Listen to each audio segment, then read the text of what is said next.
Daddy. Yes. I haven't called you Daddy in a while. I like it. Yeah. Kind of puts me in my place. There are very few people who I let call me Daddy. Daddy. Yeah. Shut up. And I'll do the talking. Okay. What's up? Guess what the kid found out? What? Well, indeed, there was a last straw. And that straw was, Wait, remind me what was the next to the last straw? They closed Sanical Pharmacy. Okay, and the last straw is what? Berman's. Oh, no. They closed Berman's. Bastards. Yeah.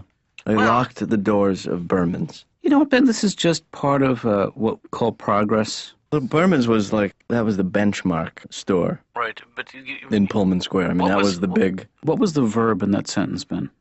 Benchmark? No, you're close. It was the benchmark. You know, that store is don't get old. on this again. No, it's old, it's smelly, it's overpriced, and it's understocked.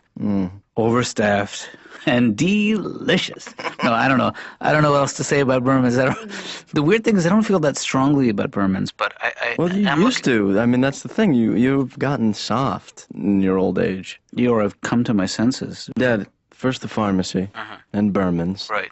And then pretty much everything else. And then what happens to the culture of the square, you know? I see what you're concerned about, but I do have to say this, Ben. Shut up.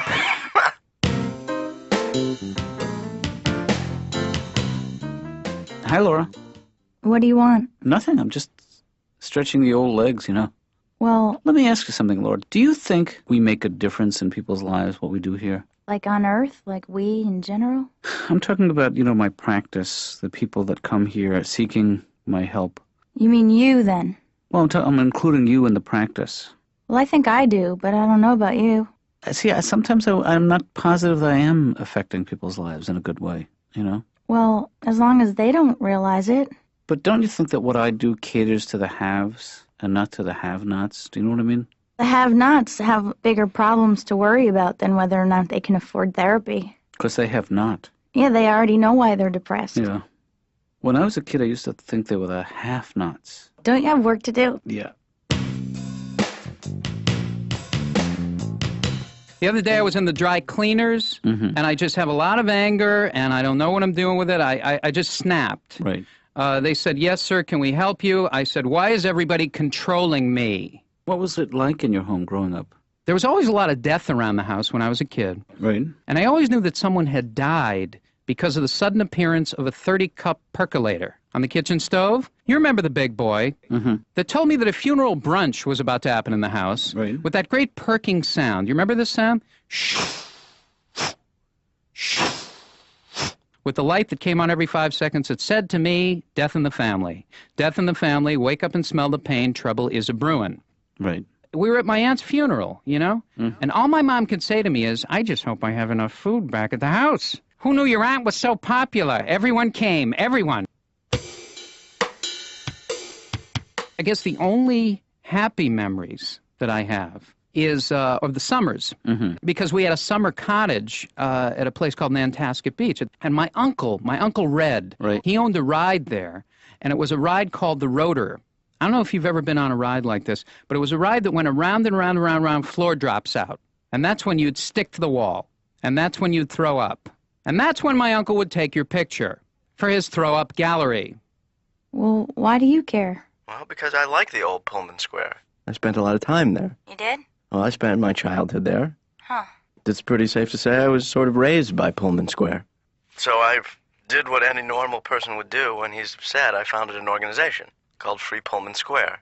Well, what are you freeing them from? You know, Laura, don't denigrate my movement. Okay. I mean, if we can stop what they're doing to Pullman Square, then we can stop... Progress? No, not progress. Well, how are you going to do this? Well, I'm starting a petition. A petition? And I made a sign. It said Free Pullman Square. Huh. You know, I'll tell you something, Laura. Yeah? You can evict our neighborhood, but not our spirits. All right? Wow. You know, why don't you get involved with a cause, like, that matters? You don't think the Pullman Square thing matters? Well, like landmines, you know? The depletion of the ozone, or... I don't know, What do you mean, landmines? Well, 'cause they kill people. Yeah, but there's no landmines in America. Well, then I guess your work is done. Are there landmines? I mean, we've just all been really lucky. Now, I'm not exaggerating. The house is 2 houses away from the Atlantic Ocean. Right. And even though it was 2 houses away, it took us half the day to get to the beach and half the day to get back. Why is that? We took everything in the house. We took tables, we took chairs, we took lamps, we took a Davenport couch and a hassock, big bottle of Tab. We were like Jews on our way to Ellis Island. Right down to the ocean, Dr. Katz, a sea of brightly colored blankets, and all the old beach smells. Remember this? Beautiful bouquet of solar cane, sea and ski and prell filled the air. I was the happiest kid in the world for 3 seconds. And then all of a sudden, my mom would come to the water's edge. Come on in. You're out way too far. You're making me nervous, and if I'm nervous, everybody's nervous. Come on. And I'd just be out there waving. Can't hear you. Cannot hear you. God, how I love the ocean. Well, why don't you go chain yourself to Pullman Square somehow, like to a bike rack? That was kind of the original plan, but I figured if I do that, then the cops would come and probably arrest me. Well, that's the point. I ain't going to jail for this. Laura. Yeah? Are you with me or are you against me? Well, I'm against you, but... Okay, let me check my list here. Are you part of the solution or the problem? Problem? Paper or plastic? Plastic. Dumb choice.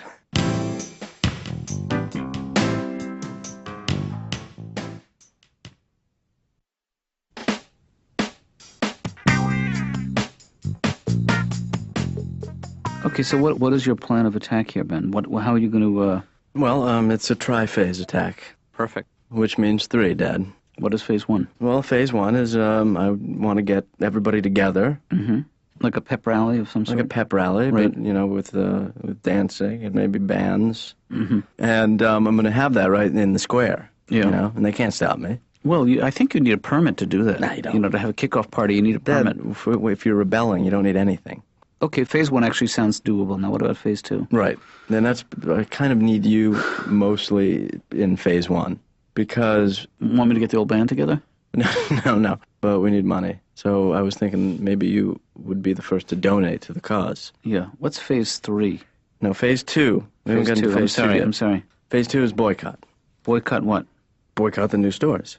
Isn't it a little late once the new stores are in? Haven't you pretty much lost the battle? I mean, after they've already built them. Yeah, and open them up to the public. Okay, let's skip phase 2. Okay, what is and phase 3? We'll move to phase 3. Which is? Phase 3 is to buy back all the property from the greedy bastards who are developing it. And how do you plan on doing that? I can't get bogged down in details right now, Dad. How much would it take to buy back all the property in Pullman Square? I would say about $8.5 million. And how much money do you have? I have $30. We are screwed. Now, your parents are not alive, right? No, I have one alive and one in heaven. Well, whatever your concept of. Well, what is your concept of heaven? For me, it's like high school. Heaven is like high school. After you die, you go to high school. Huh. Because that's where a lot of your opinions are formed in high school, so you sort of freeze-dried there, and after you die, you go back to your high school, and you just sort of fly around and visit the different cliques that you couldn't get into, and that's what I think happens after you die. What was it about high school that you find so appealing? Oh, it's not that it's appealing. I think it's kind of my version of my own private little hell. You're so self-conscious when you're in high school. I mean, isn't everybody? And there's all this pressure. What are you going to do with your life after this is over with? And this is your last chance to go dating and have fun. And you're going to let that guy touch your bra. And there's every element, every possible element of your life is aroused when you're in high school. So you might as well go back there after you die and deal with it finally, instead of just shoving it under the carpet. And is that what you did, Teri? Did you shove it under the carpet? Well, somewhat. Yes, I had to. Didn't we all? Well.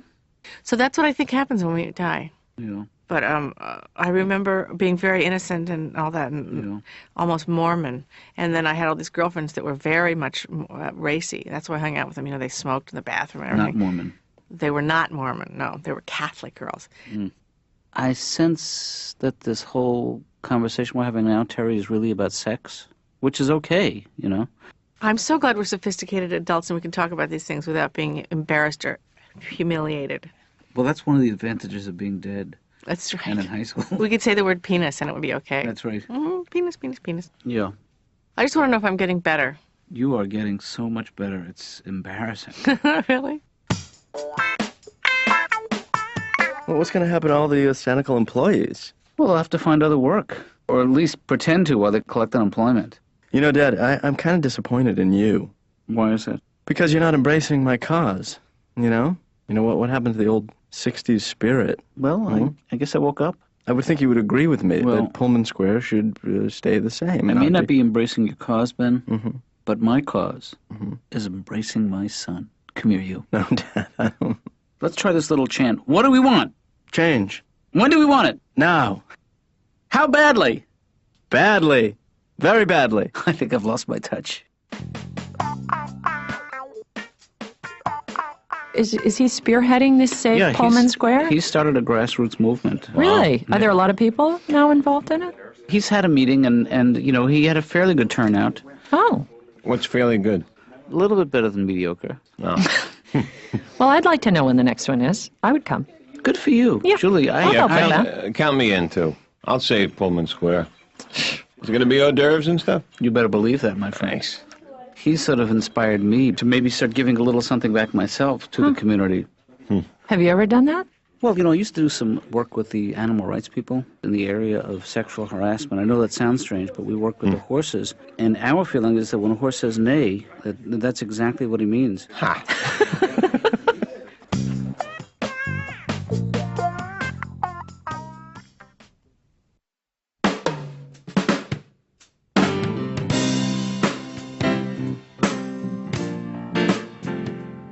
You really have got me thinking, Laura, about this whole giving back to the community, this doing the socially responsible thing.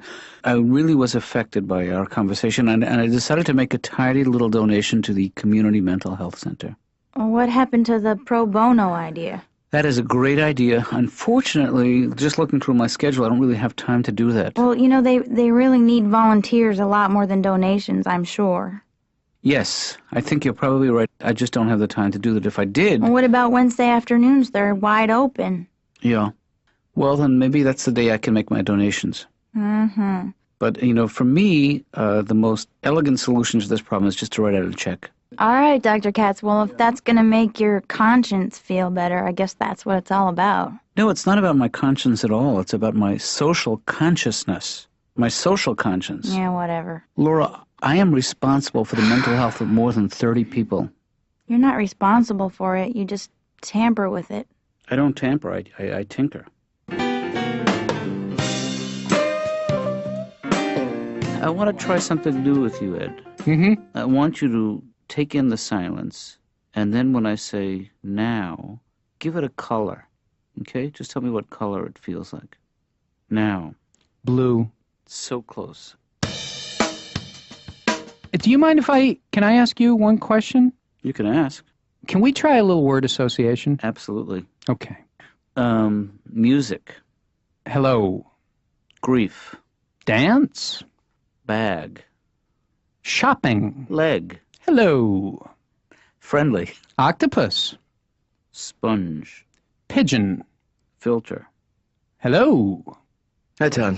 How you doing? Not well. What's wrong? I got problems in my life. Oh, no. Yeah. When you have problems, well, I don't have problems, but I almost said that. I appreciate your support. What's wrong? You see what's going on with Pullman Square? I mean... Oh, yeah, I like it. Why would you like that? There's a lot of reasons, man. All those new stores, Well, it's the same stores in the mall. I know, but they're right there. But the whole point is you can go to the mall and go to those stores, not... I don't like malls, so I don't... But it's going to be like a mall. I like the stores at a mall, but I don't like malls. Well, it's going to be like a mall. I know. It's great, man. You know what? It would be like coming in here and seeing you, but you were different. Uh-huh. Like it was Todd. But I became a Gap or something? No, not a store. Like you look different. Uh-huh. Like, let's say you styled your hair like you slickified. Slickified? Yeah. Wow. Like put gel in it. I do put gel in it. You do? Yeah. So it was kind of a bust, huh? Well, not a lot of people showed up. That's why I'm doing this now, this flyer thing. Flyers always help I'm bring posting people in. flyers up everywhere. Can I post one up here? Okay, actually, it's against store policy, Ben. What about all those flyers up in the window? The flyers? Yeah. Well, those are bands that are be playing in town soon. Oh, so bands can do it, but if I'm on a Save Pullman Square campaign... That's an apolitical sort of agenda. Do bands have an agenda? Nah, they just want to rock out. Todd, you may have a laissez-faire attitude about this now. You like that? I mean, but you should really start getting into the esprit de corps. Do you know what I'm saying? I know. I have a joie de vivre about it. Well, you may have a joie de vivre, but that joie de vivre may be taken away. Toot sweet if you don't do something, because what I'm planning here is coup d'etat. Oh, wow. And that coup d'etat is going to change le monde. This is a big moment in my life. Was when I was a little kid. It was the first time I ever saw my father cry. Well, it was 1978, and it was the playoff game between the Yankees and the Red Sox. And my father and I were watching a little black and white TV set sitting on the edge of the bed. It was amazing. And Garr, his hero, got up to the plate. Right. And he hit a home run into the right field stands. And I look over at my father, and my father is crying. Tears are rolling down his cheeks. And I said, Dad, are you okay? Why are you crying? And he said, Ed, I'm trapped in a marriage I don't understand.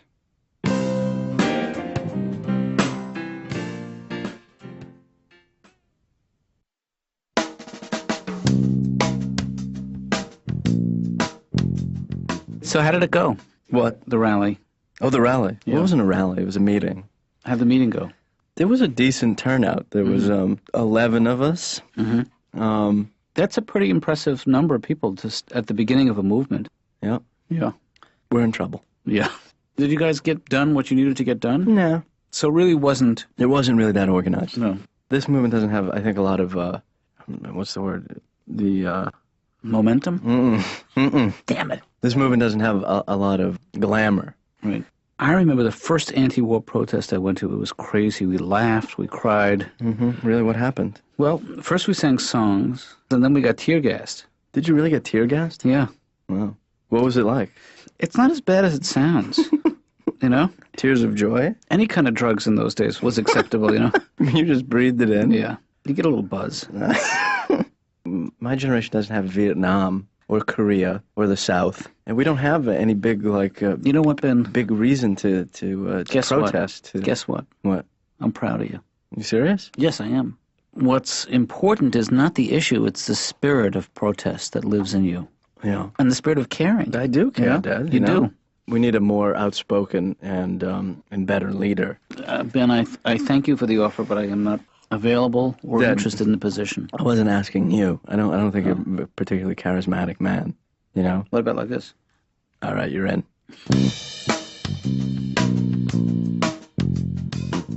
That was my stomach. Oh, was it? Mm-hmm. No, you seem to be doing so much better. Do I? Yeah.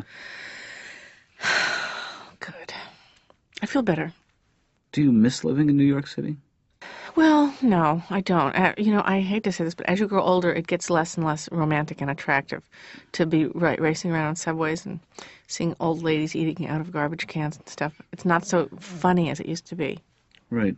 So I don't think I like that. I'd spend the entire day going across town in 6 different cabs just to get a lampshade. Yeah, isn't it? What's the expression? Nice place to visit, but I wouldn't want to live there. And That's the expression. Yeah, I'm not trying to reduce some real insight you have to a very short cliche. But you just have. Well, Teri, Rome was not built in a day. Mm-hmm. And things like that. Was that my stomach? It was my stomach. I keep telling you, it's my stomach. Is that a nervous response? It isn't a nervous response. It's either, sometimes I think my unconscious is trying to say something. If you listen very closely to my stomach, it's actually saying words so that I can, realize what I'm feeling. Sometimes I deny the word, it'll go joy. It'll go joy. And that means I'm really happy when I think I'm not. And that helps me. Yeah. Sometimes it'll say, grieve. You need to grieve. When I knew that I wasn't grieving, I'd go, oh, the dog died, I don't care. But actually, I need to grieve about the dog, so it'll remind me, grieve. That has happened to me. Well, you can't really expect your stomach to be tapped in constantly. Sometimes I don't think it's tapped in at all because it says something very mundane like, we need cleanser, something stupid like that. And I go, this is not even important to my life. You seem like you've mellowed out a little bit, Ed. No, I think I'm not as rageful as I was when I came in because I was sitting on it, right? Now I feel like I'm just getting out with it. You know what, Dr. Katz? Could I just go through a litany of all the things that I'm angry about? Absolutely. Well, I'm angry. I'm angry that the Red Sox haven't won a World Series. I'm angry about it. Dr. Katz. That's the whole list? That's it. No, I think you're missing the point, Dr. Katz. The point is that you feel emotionally raw. Yes! I'm raw! I'm very emotional right now. That's a good thing. Is it good? Yeah. What about this voice? Isn't it too high? A little bit. But you can adjust that. Oh, so if I go a little lower, that's good. Still emotional? Well, I think you arrive with rage. Yes. And you leave with something less than rage. Yes. Whoops. You know what the music means? We're going to have to stop now. Our time is up.